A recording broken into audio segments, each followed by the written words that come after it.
Si Nadine Landreau profite de son jardin, c'est désormais à l'ombre.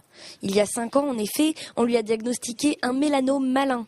Et comme dans la grande majorité des cancers de la peau, le responsable est toujours le même.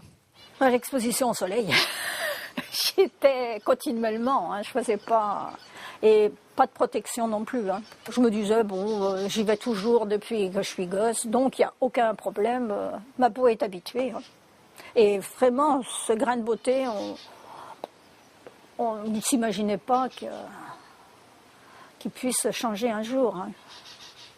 Ah, il y a celui-ci aussi. Comme elle, ils sont chaque année 1500 en Vendée à développer un cancer de la peau. Maladie dont les premiers symptômes visibles sont l'évolution de taches ou de grains de beauté. Donc oui, le grain de beauté, il a une structure normale, on peut vous rassurer. Un grain de beauté normal doit être bien arrondi, de forme ronde ou ovale, avec des formes bien régulières et une couleur bien régulière. Il peut avoir 1 ou 2 couleurs. Mais à partir du moment où un grain de beauté a plusieurs couleurs, notamment des couleurs foncées comme le noir, a des formes très irrégulières, et surtout si on s'aperçoit que cette tache s'étale rapidement en surface, là il faut montrer rapidement à son généraliste.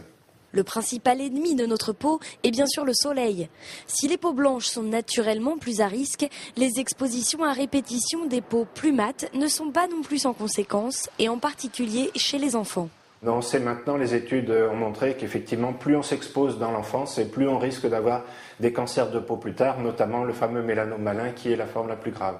Donc c'est très important maintenant de former les jeunes générations à se protéger avec ces vêtements et d'éviter effectivement d'aller à la plage entre midi et 16 heures.